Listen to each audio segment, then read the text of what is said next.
Hello and welcome to budding. मेरा नाम है दिग्विजय और इस वीडियो में हम पढ़ेंगे लाइफ साइकिल ऑफ साइकोन। तो जो लाइफ साइकिल है मेनली दो फेजेस में डिवाइडेड है। एक है asexual and second is the sexual.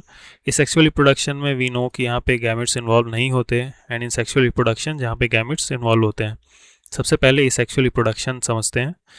तो साइकोन में एसेक्सुअली रिप्रोड्यूस करता है by the process of budding. यहाँ पे जो साइकोन है इसके बेस पे एक बड का फॉर्मेशन होता है। अब यहाँ पे दो कंडीशन हो सकती हैं, या तो ये बर्ड पेरेंट के साथ ही अटैच रहे और डेवलप हो आगे, या फिर सेकेंडली जो बर्ड है खुद को पेरेंट से डिटैच करे और एक नए सबस्ट्रेटम पे खुद को फिक्स करके एक नया स्पॉन्ज का फॉर्मेशन करे। The second is sexual reproduction. Scypha जो है मोनोशियस है। मोनोशियस का मतलब ये है कि जो मेल और फीमेल रिप्रोडक्टिव ऑर्गन है एक ही पेरेंट बॉडी के अंदर प्रेजेंट है और यहाँ पे प्रोटोगाइनी होता है। प्रोटोगाइनी का मतलब proto means first and gynae means female, यानी कि जो फीमेल रिप्रोडक्टिव ऑर्गन है मेल रिप्रोडक्टिव ऑर्गन से पहले डेवलप हो जाती हैं, जिसके वजह से यहाँ पे हमेशा क्रॉस फर्टिलाइजेशन होता है। पिछले वीडियो में हमने पढ़ा था कि जो स्काइफा की बॉडी है 3 लेयर में डिवाइडेड है, जहाँ पे जो आउटर लेयर है उसे पिनाकोडम कहते हैं, जो कि पिनाकोसाइट सेल से मिलकर बनी होती है, और जो सबसे इनर लेयर है दैट इज़ नोन एज क्वानोडम, जो कि क्वानोसाइट या फिर कॉलर सेल से मिलकर बनी होती है, जहाँ पे फ्लैजिला प्रेजेंट है। और इनके बीच में जो लेयर है इट इज़ नोन एज मीजेनकाइम, जिसके अंदर एमीबोसाइट्स प्रेजेंट है, और यही एमीबोसाइट रिस्पॉन्सिबल है सेक्सुअल रिप्रोडक्शन के लिए। तो जो ये एमीबोसाइट्स हैं या फिर हम कहें अनडिफ्रेंशिएटेड एमीबोसाइट्स हैं, इन्हें हम आर्क्योसाइट्स कहते हैं, और यही आर्क्योसाइट्स फॉर्म करते हैं मेल सेक्स सेल, या फिर हम इन्हें स्पर्म कहते हैं, या फिर फीमेल सेक्स सेल जिसे हम ओवा कहते हैं। तो सबसे पहले स्पर्मेटोजेनेसिस के बारे में समझते हैं। तो जो ये आर्क्योसाइट्स है, और सम केसेस में हम लोग कह सकते हैं कि मॉडिफाइड क्वानोसाइट्स भी, ये फॉर्म करते हैं स्पर्म मदर सेल्स या फिर स्पर्मेटोगोनियम, और ये स्पर्मेटोगोनियम 2 से 3 डिवीजन के बाद फॉर्म करती हैं स्पर्मेटोसाइट्स, और स्पर्मेटोसाइट्स मैच्योर होकर फॉर्म करता है स्पर्मेटोजोआ, जिसके पास एक न्यूक्लिएटेड हेड और एक टेल प्रेजेंट है। The second is oogenesis। आर्क्योसाइट या फिर मॉडिफाइड क्वानोसाइट फॉर्म करती हैं एग मदर सेल या फिर oocyte, और 2 मैच्योरेशन डिवीजन के बाद ये फॉर्म करता है ओवम, जो कि हैप्लॉइड इन नेचर है, एंड ये ओवम जो है रेडियल कैनाल में प्रेजेंट रहती है। नेक्स्ट हम समझते हैं फर्टिलाइजेशन के बारे में। यहाँ जो फर्टिलाइजेशन है इंटरनल है, और प्रोटोगाइनी की वजह से क्रॉस फर्टिलाइजेशन अकर होती है। ऑस्कुलम के थ्रू जो स्पर्म है वो बॉडी से बाहर निकलते हैं, और जो नेक्स्ट यहाँ पे जो स्काइफा है उसके ओस्टिया के थ्रू ये उसके अंदर एंटर कर जाते हैं। तो यहाँ हम इंटरनल समझते हैं कि कैसे एंटर करते हैं। तो यहाँ पे हमारा स्पर्म प्रेजेंट है। कई सारे स्पर्म जो होते हैं वो ओस्टिया के थ्रू बॉडी के अंदर एंटर करते हैं, पहुँचते हैं इनकरेंट कैनाल में, और प्रोसोपाइल के थ्रू पहुँचते हैं रेडियल कैनाल में, जहाँ पे एग प्रेजेंट है। जो रेडियल कैनाल है इट इज़ लाइंड बाय क्वानोसाइट्स या फिर कॉलर सेल्स, जिसके अंदर फ्लैजिला प्रेजेंट है। जो स्पर्म है ये कॉलर सेल के अंदर एंटर कर जाते हैं, और उसके बाद क्या होता है कि जो क्वानोसाइट है it loses its collar and flagella, और एक एमीबॉइड स्ट्रक्चर का फॉर्मेशन करती है जिसे कैरियर या फिर नर्स सेल कहते हैं।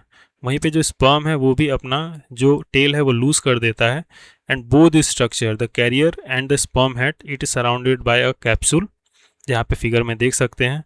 और नेक्स्ट स्टेजेस में फर्टिलाइजेशन के प्रोसेस कंप्लीट हो जाती है, जिसमें कैप्सूल जो है स्पर्म हेड के साथ ही फीमेल के न्यूक्लियस से जाके फ्यूज़ हो जाता है, एंड वी नो दैट कि fusion of male and female nucleus is known as fertilisation, जिसके बाद फॉर्म होता है द 2n स्ट्रक्चर या फिर डिप्लॉयड स्ट्रक्चर जाइगोट।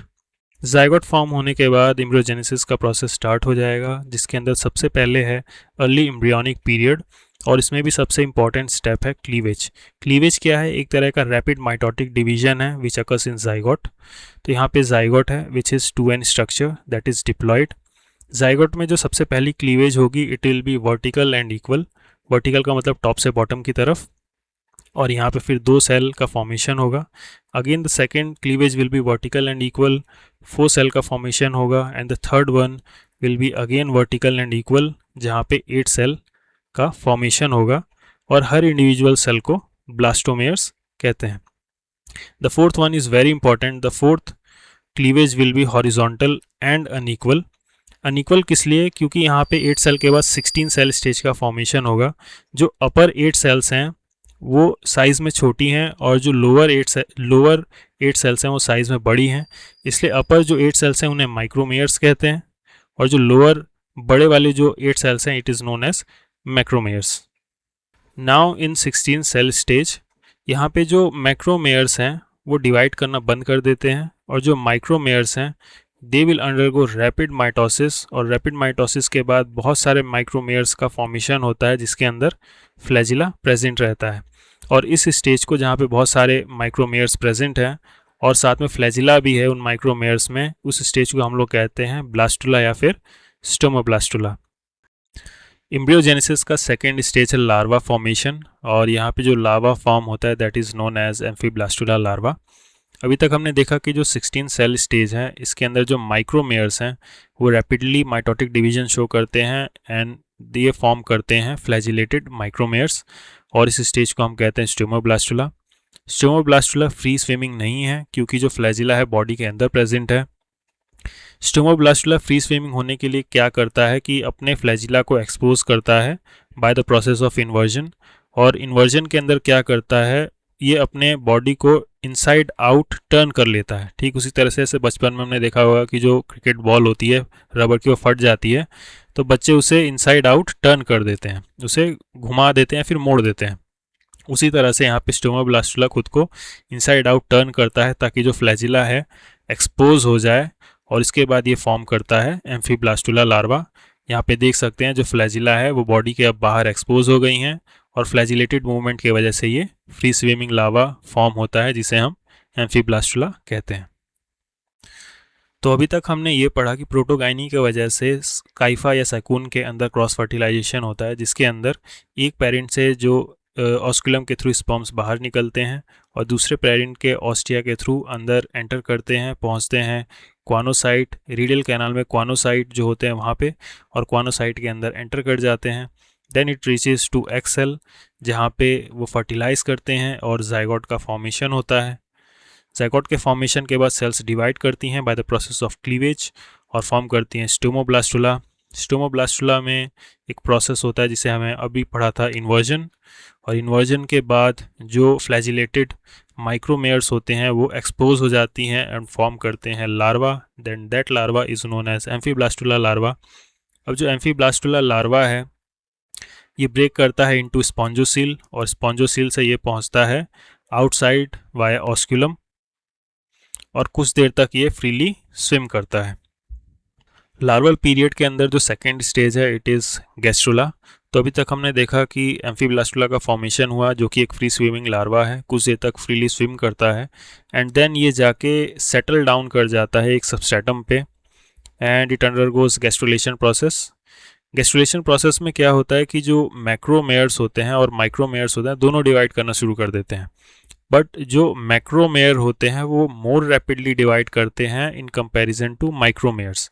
इसके वजह से क्या होता है कि जो मैक्रोमेयर्स होते हैं जिन्हें हम ग्रैनुलर सेल्स भी कह सकते हैं वो पूरी तरह से माइक्रोमेयर्स को ढक लेते हैं। माइक्रोमेयर्स यानी जो फ्लैजिलेटेड सेल्स हैं उन्हें पूरी तरह से ढक लेते हैं, या फिर कह सकते हैं कि इन्वेजिनेट कर लेते हैं माइक्रोमेयर्स को।